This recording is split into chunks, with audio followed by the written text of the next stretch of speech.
नाम क्या है? Accounting principle and concept and conventions. देखिएगा, सबसे पहले हम आपको बताए थे अकाउंटिंग प्रिंसिपल। अकाउंटिंग प्रिंसिपल सुनिएगा, किसको बताए थे? अकाउंटिंग प्रिंसिपल मतलब सिंपली क्या होता है आपका, सुनते जाना। अकाउंटिंग प्रिंसिपल मतलब सिंपल होता है एडवाइस। अकाउंटिंग प्रिंसिपल के सिंपल क्या मतलब होता है आपका? एडवाइस। अकाउंटिंग प्रिंसिपल के सिंपल क्या मतलब आपका होता है? एडवाइस। क्या मतलब होता है अकाउंटिंग प्रिंसिपल? मतलब एडवाइस। प्रिंसिपल बनता कैसे है, हम बताए थे आपको फर्स्ट क्लास ही, कि कोई भी व्यक्ति किसी भी काम को करते हुए एक्सपीरियंस हो जाता है। जैसे हम ही पढ़ा रहे हैं, पढ़ाते हुए कोई इस टॉपिक पर हम पूरा क्या हो जाएंगे? एक्सपीरियंस। इसमें क्या डिमेरिट है, इसमें क्या मेरिट है, इसमें क्या यहाँ पर बेनिफिट होता है, पर नुकसान होता है, इससे रिलेटेड हमने एक एडवाइस दिया। इससे रिलेटेड हमने क्या दिया? एडवाइस दिया। अभी तो एडवाइस है, लेकिन आगे चल के ही क्या बन जाएगा? प्रिंसिपल। अभी तो एडवाइस है, लेकिन आने वाले भविष्य में, जैसे महात्मा गांधी, हर आदमी जानता है कि वो एक आदमी थे, लेकिन आज से 1-2 साल, 100-200-300 वर्ष बाद वो क्या माने जाएंगे? जैसे हर भगवान माने जाए, वो भी भगवान माने जाएंगे। ये हकीकत है। आने वाला भविष्य हर चीज़ का होता है पूरे वजह। महात्मा बुद्ध क्या थे? एक इंसान थे, लेकिन कुछ साल पहले अब उनको क्या मानने जाए आदमी मांगे, अब भगवान मानने लगा। ये होता है, ये सबका सेम यही है। ये समझ में आया? सुनते या नहीं रहे? तो अकाउंटिंग प्रिंसिपल आपको हम एक एक करके बताए थे। अकाउंटिंग प्रिंसिपल किसको बोलते हैं? एडवाइस को बोलते हैं। समझा? ये आपको क्या देता है? गाइडलाइन को बोलते हैं। देखते रहो, अकाउंटिंग प्रिंसिपल्स और रूल और कंसेप्ट आर जनरल गाइडलाइन। से सिंपली क्या होता है? एक जनरल गाइडलाइन है। कहाँ, किसके लिए गाइडलाइन? आगे देखो, दे प्रोवाइड स्टैंडर्ड। स्टैंडर्ड मतलब एक स्टैंडर्ड फिक्स करता है कि इस ट्रांजैक्शन को ऐसे लिखना है, इस ट्रांजैक्शन को इस तक के रिकॉर्ड करना है, इस ट्रांजैक्शन को इस तक के रिकॉर्ड करना है। ये आपको क्या कहता है? गाइडलाइन प्रोवाइड करता है। देखो, they provide standard for sound accounting practice. Sound मतलब सही सही अकाउंटिंग प्रैक्टिस को ये गाइड करता है कि अकाउंट इस तरह से बनाओगे ना तो आपका अकाउंट परफेक्ट बनेगा। ट्रांजैक्शन को इस तरह से रिकॉर्ड करोगे ना तो आपका अकाउंट कैसा बनेगा? परफेक्ट बनेगा। इसको बोलते हैं साउंड। आगे देखिएगा, एंड प्रोसीजर। समझ में आ गया आप लोग को? इसको हम लोग बोलते हैं अकाउंटिंग प्रिंसिपल। इस पर तो हम बहुत सारे पहले लिखवा चुके हैं। आगे देखिएगा, ये सब हम लिखवा चुके हैं पहले आपको। आगे देखिएगा, इसके बाद देखिए हम क्या बताए थे आप लोग को? गैप पे। इसके बाद क्या बताए थे आप लोग को? गैप। देखिए पिछले क्लास आपको बताएंगे गैप। गैप क्या हम बताए थे कि जब अकाउंटिंग प्रिंसिपल को पूरे वर्ल्ड में उपयोग होना शुरू हो गया, मान लें कि जो अकाउंट इंडिया में पालन हो रहा है, यदि वही अकाउंट अमेरिका, पाकिस्तान, ऑस्ट्रेलिया, सारे देश उसी अकाउंट को फॉलो करना शुरू कर दिया, तो वही क्या बन जाता है? गैप। गैप समझ में आ गया? जब कोई भी अकाउंटिंग प्रिंसिपल पूरे वर्ल्ड में उपयोग होना शुरू हो गया, तो इसी को हम लोग क्या बोलते हैं? गैप। गैप तक किसी को कोई दिक्कत नहीं ना है? देखा कोई लिखा हुआ है क्लियर? देखिएगा, generally accepted accounting principle refer to the rules. देखिए, रूल्स और guidelines adopted for recording and reporting of business transaction in order to मतलब क्या होता है? यूनिफॉर्मिटी मतलब एकरूपता बोलते हैं। इसका मतलब क्या होता है? एकरूपता। मतलब जो अकाउंट इंडिया में जिस तरह से बनेगा उसी तरह से अमेरिका में भी बनेगा। तो गैप क्यों लाया गया? ताकि प्रत्येक देश का अकाउंट एक जैसा दिखे। एक गैप क्यों लाया गया? ताकि प्रत्येक देश का अकाउंट किस तरह से दिखे? एक जैसा दिखे। इसको हम लोग क्या बोलते हैं? Uniformity in the preparation and presentation of financial statement. सबको समझ में आ गया? इसलिए लाया गया ताकि पूरे वर्ल्ड में अकाउंट किस तरह से दिखे? एक जैसा दिखे। ये हम सब लिखवा दिए हैं। आगे देखिएगा, this bring objectivity in the, आगे देखना, process of recording and making the accounting statement more acceptable to various use. Various use मतलब तो आप समझ ही गए होंगे। वेरियस यूज मतलब क्या होता है? अकाउंट का अनेकों यूज होता है, एनालाइज करने में, लोन लेने में, रिपोर्टिंग करने में। इसके अलावा गवर्नमेंट भी समय समय पर क्या करती है? आपको वेरिफिकेशन करवाती है। समय इसको हम लोग क्या बोलते हैं? आगे देख लीजिए आप लोग, लास्ट पॉइंट है। देखिए, ये जो आपका अकाउंटिंग प्रिंसिपल है कहाँ पर उपयोग होता है? देखिए, it can be concluded at accounting principles a set of rules and guidelines use in, देखिए यूज इन अकाउंटिंग। एक चीज़ और आपसे पूछ देगा कि गैप का उपयोग कहाँ पर होता है? तो केवल अकाउंट में उपयोग होता है। गैप का उपयोग इकोनॉमिक्स, बिजनेस स्टडी, ये सब जगह नहीं होता है। इसका उपयोग केवल कहाँ पर होता है? केवल अकाउंट में होता है। समझ में आ गया? यही आपको बोला है कहाँ पर उपयोग होता है? केवल अकाउंट में। लास्ट पॉइंट देखा करो, accounting principle when accepted by accountant all over the world. अभी हमने बताया ना, ये कहाँ पर उपयोग होता है? पूरे वर्ल्ड में। ये कहाँ पर उपयोग होता है? पूरे world. All over the world are known as generally accepted accounting principle. बोला कि यदि कोई भी प्रिंसिपल को सुनते हैं ना, पूरे वर्ल्ड में पालन करना शुरू हो गया, उसी को क्या बोलेंगे? Generally accepted accounting principal. जब एक देश में पालन है तब प्रिंसिपल बोल सकते हैं, लेकिन वही चीज़ यदि पूरे देश यूज करना शुरू कर दिया तो उसी को क्या बोलेंगे? गैप। कोई दिक्कत? आप लोग किसी, ये तो उतार लिया ना सबको ही, यहाँ तक तो कोई दिक्कत नहीं? चलिए ठीक, बहुत अच्छा। अब 2 मिनट इधर देखना, आप लोग सब बात नहीं करना है। क्लासिफिकेशन ऑफ अकाउंटिंग प्रिंसिपल, सुनो, अकाउंटिंग प्रिंसिपल को देखा करो, ये यहाँ तक शायद करा चुके हैं। अकाउंटिंग प्रिंसिपल 2 टाइप का होता है, सब इधर देखा करो। पहला आपका क्या होता है? बेसिक एजम्पशन, या इसी को क्या बोलते हैं? Concept of accounting. दूसरा क्या होता है? Accounting conventions. अकाउंटिंग प्रिंसिपल को 2 पार्टों में बांटा हुआ है, बेसिक एजम्पशन, या इसी को क्या बोलते हैं? Concept of accounting. दूसरा क्या होता है? Accounting convention. कोई दिक्कत नहीं ना? दूसरा हम आप लोग को फर्स्ट वाला हम टॉपिक स्टार्ट कर चुके हैं, बेसिक एजम्पशन, या इसी को क्या बोलते हैं? कंसेप्ट ऑफ अकाउंटिंग, या इसी को बोलते हैं अकाउंटिंग कंसेप्ट। इसी को क्या बोला जाता है? Accounting concept. अब बताओ, आप लोग को जस्ट बताएं पिछले क्लास में, अकाउंटिंग कंसेप्ट किसको बोलते हैं? ये सिंपल नहीं याद रहे ना तो ध्यान सुना, अकाउंटिंग कंसेप्ट मतलब सिंपली क्या होता है? एजम्पशन। एजम्पशन मतलब क्या होता है? मान्यता। इसका मतलब एस्टीमेट। हम लोग कोई भी बुक्स ऑफ अकाउंट बनाते हैं ना तो कुछ कुछ मान कर बनाते हैं। जैसे तुरंत हम अभी आगे देखें, नीचे बताएंगे, कोई आदमी कैश कंसेप्ट मान के बनाता है, कोई आदमी एक्रूअल कंसेप्ट मान के बनाता है, और बहुत हम लोग क्या मान के बनाते हैं? बिजनेस एंटिटी कंसेप्ट या एजम्पशन। एक कंसेप्ट है। आगे हम अभी और देखिए कंसेप्ट का नाम बताएंगे, going concern. Going concern concept क्या बोलता है? हम लोग मान के चलते हैं कि बिजनेस में या इस साल भी चलेगा, अब भविष्य में भी चलेगा ही चलेगा, मान के बनाते हैं। समझ में आ गया? डिप्रिसिएशन भी हम लोग क्यों चार्ज करते हैं? यह मान के कि मशीन इस साल भी यूज होगा, अब भविष्य में भी क्या होगा? यूज होगा। सबको समझ में आ गया? तो कंसेप्ट मतलब सिंपली क्या होता है? एजम्पशन। एजम्पशन मतलब क्या होता है? मान्यता। हम लोग जो भी अकाउंट बनाते हैं कुछ मान कर बनाते हैं। कोई दिक्कत है? तो कंसेप्ट हम लोग किसको बोलते हैं? एजम्पशन को बोलते हैं। आगे देख लीजिए आप लोग, यही आपको बोला है, द बेसिक अकाउंटिंग कंसेप्ट में be define as the conceptual guidelines for application in the financial accounting process. समझ में आ गया? अकाउंटिंग कंसेप्ट कहाँ पर उपयोग होता है? जब फिनेंशियल स्टेटमेंट बनाते हैं ना, वहाँ पर उपयोग होता है। किसका? अकाउंटिंग कंसेप्ट का। आगे देखिएगा, बेसिक अकाउंटिंग एजम्पशन यही होता ही है। कंसेप्ट कोई बोले तब बोलना कि सिंपल एजम्पशन होता है। कोई एक लाइन में किसी को बताना हो तो अकाउंटिंग कंसेप्ट मतलब क्या होता है? सिंपली एजम्पशन होता है। कोई भी अकाउंट बनाते समय एज्यूम कह के बनाते हैं। कोई हम एज्यूम करते हैं, आप, यही कारण होता है कि 2 कंपनी का फिनेंशियल स्टेटमेंट एक जैसा बराबर नहीं होता है। कोई कैश कंसेप्ट मान लिया था, कोई एक्रूअल मान लिया, तो एक जैसा कहाँ से हो पाएगा? बनेगा एक के जैसा, लेकिन फिगर क्या हो जाएगा? डिफरेंट। समझ में आ गया? Have been develop over a period of time and well accepted by accountant. ये आज का दिन नहीं है, अनेकों साल से डेवलप है। और इसको जितना भी अकाउंटेंट है सब के सब इसको क्या करता है? पालन करता है। समझ में आ गया? Accepted by all accountant. सारे अकाउंटेंट इसको क्या करता है? पालन करता है। यहाँ तक तो आप लोग शायद लिख लिए हैं सारे स्टूडेंट। चलिए नेक्स्ट पॉइंट पर चलते हैं। यहाँ तक तो सबका हो गया है ना? अब आगे देखिएगा, इसके बाद हम बताए थे टाइप्स ऑफ अकाउंटिंग।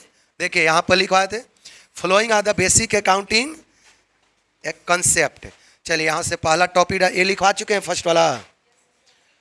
चलिए टॉपिक डालो, टाइप्स ऑफ अकाउंटिंग कंसेप्ट। आप लोग लिखे हैं ना? चलो पहला टॉपिक लिखो, सेपरेट बिजनेस एंटिटी। आप लोग लिख लिए चुके फर्स्ट वाला? चलो ठीक, तब इसको समझा के आगे बढ़ते हैं। तब फर्स्ट टॉपिक है जो न, ये सब तो हो गया ना, जिसको छूटा हुआ होगा किसी कॉपी से सीधे उतार लेना। चलो देखा करो, टाइप्स ऑफ अकाउंटिंग एजम्पशन, ध्यान सुनना, टाइप्स ऑफ अकाउंटिंग एजम्पशन। देखिएगा ये क्या है आपका, टाइप्स ऑफ अकाउंटिंग एजम्पशन। ये क्या है आपका, टाइप्स ऑफ अकाउंटिंग कंसेप्ट, या इसी को क्या बोलते हैं, एजम्पशन। ध्यान सुनिएगा, सबसे पहला नंबर क्या है, सेपरेट बिजनेस इंटिटी। इंटिटी मतलब क्या होता है, पर्सन, व्यक्ति। ध्यान सुनो, 2 मिनट में हिंट कर देते हैं। पहला आप लोग को 4 गो, हम टोटल 11-12 को लिखवाएंगे, 4 गो कन्फर्म एग्जाम में आएगा 100%। आई एक होता है 5 नंबर का। आई इस बार नया मार्किंग स्किल तो अभी नहीं दिया है, शायद वो देगा तो हो सकता है इस बार 4 नंबर के कर देगा, एक के। समझ में आ गया? सुनिएगा, आपको फर्स्ट स्टेप क्या है आपका, पहला concept business, separate business entity. इसका मतलब कि बिजनेस अलग है, अब बिजनेसमैन अलग है। ये कंसेप्ट यही कहता है कि हम लोग जो भी बुक्स ऑफ अकाउंट बनाते हैं ना, ये हम मान कर बनाते हैं कि बिजनेस अलग है और बिजनेसमैन क्या होता है, अलग होता है। दोनों क्या है, सेपरेट है। चलिए यहाँ पर पहले देख लीजिएगा, बिजनेस एंटिटी एजम्पशन। एजम्पशन मतलब कंसेप्ट, याद रखिएगा। लेकिन आप लोग लिखते समय कंसेप्ट वर्ड का यूज करना, ताकि ज़्यादा आपको क्लियर रहेगा। समझ आ गया? एजम्पशन भी लिख सकते हैं, लेकिन ज़्यादा यूज किसको कर देना है, कंसेप्ट। देखिएगा, business entity assumption is also known as accounting entity concept और सेपरेट एंटिटी, इसी को सब नाम है, सेपरेट एंटिटी एजम्पशन। ये मान के चला है। आगे देखिएगा, उसको उधर से उठाइएगा। तो एक पेन पता है कितने का है, चले बताएंगे बाद में। चले देखिएगा, business city assumption means that A business unit is consider distinct. Distinct मतलब क्या होता है, अलग अलग। डिस्टिंक्ट मतलब क्या होता है, distinct entity from its owner and all other entity. ये कंसेप्ट कहता है कि जो आपका बिजनेस है ये ऑनर से क्या है, डिफरेंट है। ऑनर आपका अलग है या बिजनेस क्या है, अलग है। आगे देखिएगा, according to this concept business entity is an economic unit which owns its asset and owns obligation. ये लाइन आप लोग समझिएगा ध्यान से। According to this concept business entity, पहले थोड़ा सा समझा दे इसको, 2 मिनट समझिएगा आप लोग। आप लोग 11th क्लास में भी पढ़े होंगे कैपिटल, 2 मिनट सब समझ लेना, उसके बाद समझाते हैं। आप लोग कैपिटल पढ़े हुए हैं, कैपिटल 11th क्लास में बार बार बताते होंगे capital is a liability. Liability क्यों माना जाता है कैपिटल को? मान लें कि हम बिजनेस खोले, बिजनेस में हम 10 लाख रुपया लगा दिए, बिजनेस में हम 10 लाख रुपया क्या कर दिए, लगा दिए। मान लें कि हम 2 व्यक्ति है, राम है, ये राम का क्या है, बिजनेस है। राम ने अपना बिजनेस में कितना इन्वेस्ट कर दिया, 10 लाख। तो ध्यान से सुना करो, 2 मिनट बात केवल नहीं करना है, इससे बहुत सारा डीप नॉलेज भी आएगा। राम अपना बिजनेस में कितना इन्वेस्ट कर दिया, 10 लाख। तो याद देखो, राम अलग है और इसका बिजनेस क्या है, अलग। राम सोचेगा कि हमने इन्वेस्ट किया, राम के लिए इन्वेस्टमेंट होगा, ये राम के लिए 10 लाख क्या कहलाएगा, बोलिए, राम के लिए यही अमाउंट इन्वेस्टमेंट कहलाएगा। राम के लिए यही अमाउंट क्या कहलाएगा, इन्वेस्टमेंट। लेकिन ये जो बिजनेस है इसके लिए यही अमाउंट क्या कहलाएगा। ये पॉइंट आप लोग को समझ में आया? जैसे 11th में स्टूडेंट का माइंड थोड़ा कम होता है, इसीलिए जल्दी समझ में नहीं आता। अब यहाँ पर आपको जल्दी जल्दी समझ में आएगा। राम बिजनेस में लगा दिया, हम ही अपना बिजनेस में लगा दिए 10 लाख, तब मेरे लिए इन्वेस्टमेंट कहलाएगा। लेकिन वही बिजनेस के लिए क्या कहलाएगा, लायबिलिटी। आपसे पूछ देगा कोई कि लायबिलिटी किस कंसेप्ट के द्वारा कहा जाता है। बिजनेस के लिए लायबिलिटी है, कोई पूछ दे कि लायबिलिटी किस कंसेप्ट के लिए कहा जाएगा, कौन कंसेप्ट बोलता है कि लायबिलिटी होगा, सेपरेट एंटिटी। हम अलग हैं, राम अलग है और उसका बिजनेस अलग है। यही कारण है कि लायबिलिटी कहलाता है। यही कारण है कि जो कैपिटल राम ने लगाया उसको क्या कहा जाता है, यही कारण है कि राम अलग है और उसका बिजनेस अलग। ये सब बहुत ऑब्जेक्टिव यहाँ से भी बनता है आपका। समझ में आ गया आप लोग को? देखिए यही लाइन लिखा हुआ है, according to this concept business entity is an economic unit which owns its asset. जो कि अपना एसेट लेती है, and its own obligation. Obligation मतलब क्या होता है? लायबिलिटी। ऑब्लिगेशन मतलब जिम्मेवारी भी होता है। हम बिजनेस में 2 लाख लगाए ना, तो बिजनेस का जिम्मेवारी है कि मालिक 2 लाख, जैसे ही राम 10 लाख रुपया लगाया, तो बिजनेस का एक रिस्पॉन्सिबिलिटी है कि हम रुपया पैसा कमा के राम को क्या करें? हैंड ओवर करें। समझ में आ गया? हम ही आपको 2 रुपया दिए, तो रिस्पॉन्सिबिलिटी है ना कि सर दिए 2 रुपया, कल के डेट में लौटा देना है। समझ में आ गया? तो यही बिजनेस के लिए ऑब्लिगेशन होता है। ऑब्लिगेशन मतलब क्या होता है? जिम्मेवारी है कि जो आदमी इन्वेस्ट किया उसको कमा के क्या करना है?